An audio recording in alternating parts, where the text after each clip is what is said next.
बोलिए श्यावर रामचंद्र भगवान की जय।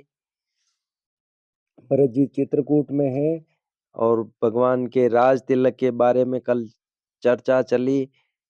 तो गुरुजी ने ये बोला कि अब भरत जी की बात सुनिए और फिर आपके हिसाब से जो भी हो आप आदेश करें।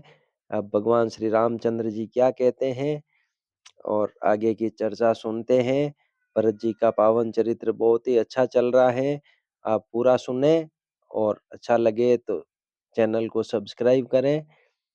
श्री राम जय जय राम। श्री राम जय जय राम।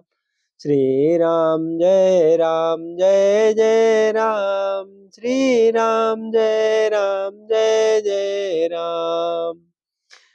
भरत जी पर गुरु जी का स्नेह देखकर श्री रामचंद्र जी के हृदय में विशेष आनंद हुआ। भरत जी को धर्म धुरंधर और तन मन वचन से अपना सेवक जानकर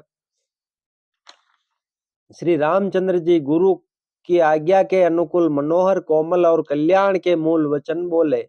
हे नाथ, आपकी सौगंध और पिताजी के चरणों की दुआई है। मैं सत्य कहता हूँ कि विश्व भर में भरत के समान भाई कोई हुआ ही नहीं।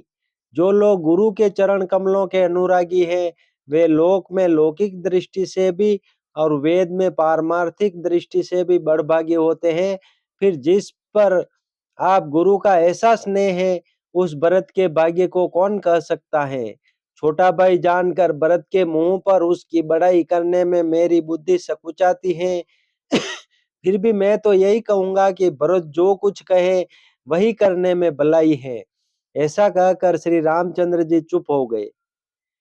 तब मुनि भरत जी से बोले, हे तात, सब संकोच त्याग कर कृपा के समुद्र अपने प्यारे भाई से अपने हृदय की बात कहो। मुनि के वचन सुनकर और श्री रामचंद्र जी का रुख पाकर गुरु तथा स्वामी को भरपेट अपने अनुकूल जानकर सारा बोझ अपने ही ऊपर समझकर भरत जी कुछ कह नहीं सकते। वे विचार करने लगे।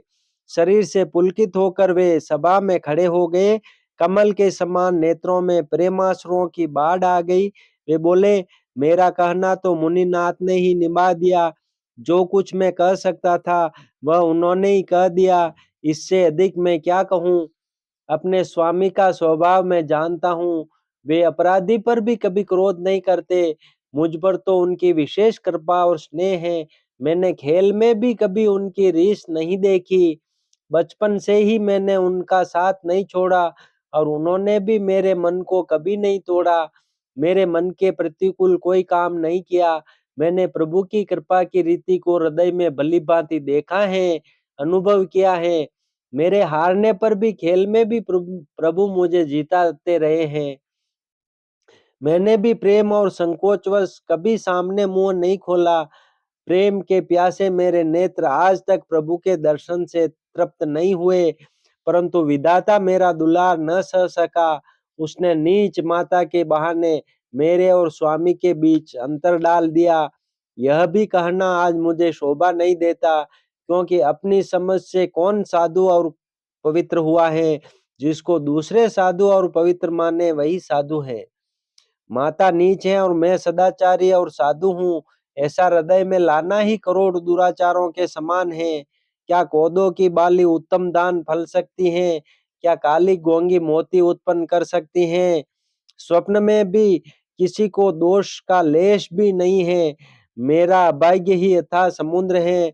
मैंने अपने पापों का परिणाम समझे बिना ही माता को कटु वचन कहकर व्यर्थ ही जलाया। मैं अपने हृदय में सब और खोज कर हार गया। मेरी भलाई का कोई साधन नहीं सूझता। एक ही प्रकार भले ही निश्चय ही मेरा भला है।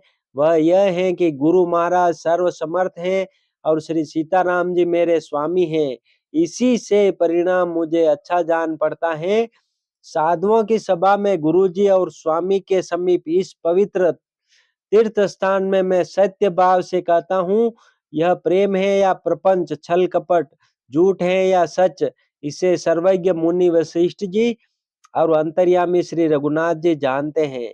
प्रेम के प्रण को निभाकर महाराज पिताजी का मरना और माता की कुबुद्धि दोनों का सारा संसार साक्षी है। माताएं व्याकुल हैं, वे देखी नहीं जाती। अवधपुरी के नर नारी दूसरा ताप से जल रहे हैं। मैं ही इन सारे अनर्थों का मूल हूँ। यह सुन और समझकर मैंने सब दुख सहा है। श्री रघुनाथ जी लक्ष्मण और सीता जी के साथ मुनियों का सा वेश धारण कर बिना जूते पहने पांव प्यादे पैदल ही वन को चले गए। यह सुनकर शंकर जी साक्षी हैं। इस गांव से भी मैं जीता रह गया। यह सुनते ही मेरे प्राण नहीं निकल गए। फिर निषाद राज का प्रेम देखकर भी इस वज्र से भी कठोर हृदय में छेद नहीं हुआ। यह फटा नहीं। अब यहाँ आकर सब आंखों देख लिया। यह जड़ जीव जीता रहकर सभी सहावेगा, जिनको देखकर रास्ते की सांपिनी और बिच्छी भी अपने भयानक विष और तीव्र क्रोध को त्याग देती हैं। वे ही श्री रघुनंदन लक्ष्मण और सीता, जिसको शत्रु जान पड़े, उस केके के पुत्र मुझको छोड़कर देव दूसरा दुख और किसको सहावेगा। अत्यंत व्याकुल तथा दुख, प्रेम, विनय और नीति में सनी हुई भरत जी की श्रेष्ठ वाणी सुनकर सब लोग शोक में मग्न हो गए। सारी सभा में विषाद छा गया, मानो कमल के वन पर पाला पड़ गया हो। तब ज्ञानी मुनि वशिष्ठ जी ने अनेक प्रकार की पुरानी ऐतिहासिक कथाएं कहकर भरत जी का समाधान किया। फिर सूर्य कुल रूपी कुमुद वन के प्रफुल्लित करने वाले चंद्रमा श्री रघुनंदन उचित वचन बोले। हे तात, तुम अपने हृदय में व्यर्थ ही ग्लानि करते हो। जीव की गति को ईश्वर के अधीन जानो।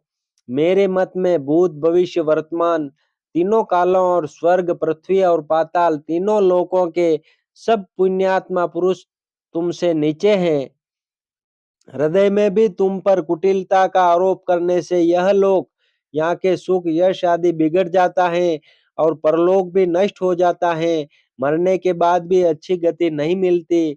माता कैकेयी को तो वे ही मूर्ख दोष देते हैं, जिन्होंने गुरु और साधुओं की सभा का सेवन नहीं किया है।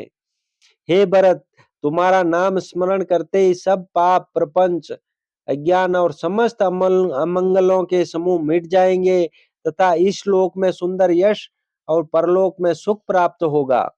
हे भरत, मैं स्वभाव से ही सत्य कहता हूँ। शिव जी साक्षी हैं। यह पृथ्वी तुम्हारी ही रखी रह रही है।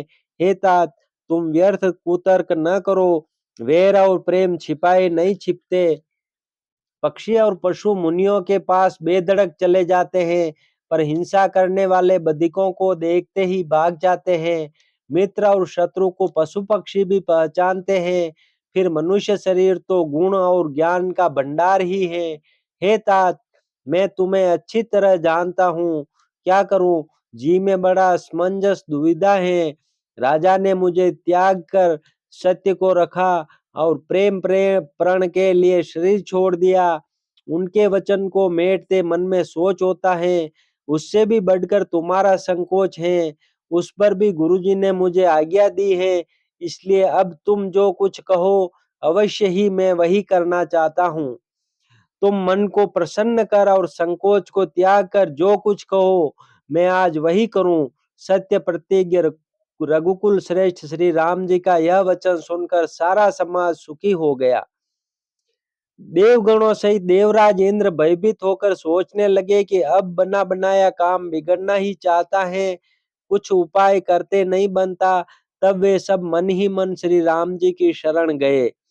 फिर वे विचार करके आपस में कहने लगे कि श्री रघुनाथ जी तो भक्ति के वश हैं। अम्बरीश और दुर्वासा की घटना याद करके तो देवता और इंद्र बिल्कुल ही निराश हो गए। पहले देवताओं ने बहुत समय तक दुख सहे, तब भक्त प्रहलाद ने नरसिंह भगवान को प्रकट किया था। सब देवता परस्पर कानों से लग लग कर और सिर दुन दुन कर कहते हैं कि अब इस बार देवताओं का काम भरत जी के हाथ है। हे देवताओं, और कोई उपाय नहीं दिखाई देता। श्री राम जी अपने श्रेष्ठ सेवकों की सेवा को मानते हैं, अर्थात उनके भक्त की कोई सेवा करता है तो उस पर बहुत प्रसन्न होते हैं। अतएव अपने गुण और शील से श्री राम जी को वश में करने वाले भरत जी का ही सब लोग अपने अपने हृदय में प्रेम सहित स्मरण करो। देवताओं का मत सुनकर देवगुरु बृहस्पति जी ने कहा, अच्छा विचार किया। तुम्हारे बड़े भाग्य हैं। भरत जी के चरणों का प्रेम जगत में समस्त शुभ मंगलों का मूल है। सीतानाथ श्री राम जी के सेवक की सेवा सैकड़ों कामधेनुओं के समान सुंदर है। तुम्हारे मन में भरत जी की भक्ति आई है तो अब सोच छोड़ दो, विधाता ने बात बना दी। हे देवराज, भरत जी का प्रभाव तो देखो। श्री रघुनाथ जी सहज स्वभाव से ही उनके पूर्ण रूप से वश में हैं। हे देवताओं, भरत जी को श्री रामचंद्र जी की परछाई परछाई की भांति उनका अनुसरण करने वाला जानकर मन स्थिर करो, डर की बात नहीं है। देवगुरु बृहस्पति जी और देवताओं की सम्मति, आपस का विचार और उनका सोच सुनकर अंतर्यामी प्रभु श्री राम जी को संकोच हुआ। भरत जी ने अपने मन में सब बोझा अपने ही सिर जाना और वे हृदय में करोड़ों अनेकों प्रकार के अनुमान विचार करने लगे। सब तरह से विचार करके अंत में उन्होंने मन में यही निश्चय किया कि श्री राम जी की आज्ञा में ही अपना कल्याण है। उन्होंने अपना प्राण छोड़कर मेरा प्राण रखा। यह कुछ कम कृपा और स्नेह नहीं किया, अर्थात अत्यंत ही अनुग्रह और स्नेह किया। श्री जानकीनाथ जी ने सब प्रकार से मुझ पर अत्यंत अपार अनुग्रह किया। तदनंतर भरत जी दोनों कर कमलों को जोड़कर प्रणाम करके बोले, हे स्वामी, हे कृपा के समुद्र, हे अंतर्यामी, अब मैं अधिक क्या कहूँ और क्या कहाऊँ। गुरु महाराज को प्रसन्न और स्वामी को अनुकूल जानकर मेरे मलिन मन की कल्पित पीड़ा मिट गई। मैं मिथ्या डर से ही डर गया था, मेरे सोच की जड़ ही न थी। दिशा भूल जाने पर हे देव, सूर्य का दोष नहीं है, मेरा दुर्भाग्य, माता की कुटिलता, विधाता की टेढ़ी चाल और काल की कठिनता, इन सब ने मिलकर पैर रोपकर प्रण करके मुझे नष्ट कर दिया था। परंतु शरणागत के रक्षक आपने अपना शरणागत की रक्षा का प्रण निभाया, मुझे बचा लिया। यह आपकी कोई नई रीति नहीं है, यह लोक और वेद में प्रकट है, छिपी नहीं है। सारा जगत बुरा करने वाला हो, किंतु हे स्वामी, केवल एक आप ही भले अनुकूल हो, तो फिर कहिए किसकी भलाई से भला हो सकता है। हे देव, आपका स्वभाव कल्प वृक्ष के समान है। वह न कभी किसी के सम्मुख अनुकूल है, न विमुख प्रतिकूल ही है। उस वृक्ष कल्प वृक्ष को पहचान कर जो उसके पास जाए तो उसकी छाया ही सारी चिंताओं का नाश करने वाली है। राजा रंक, भले बुरे, जगत में सभी उससे मांगते ही मनचाही वस्तु पाते हैं। बोलो सियावर रामचंद्र भगवान की जय। श्री राम जय राम, जय जय राम। श्री राम जय राम, जय जय राम। श्री राम जय राम, जय जय राम। श्री राम जय राम, जय जय राम।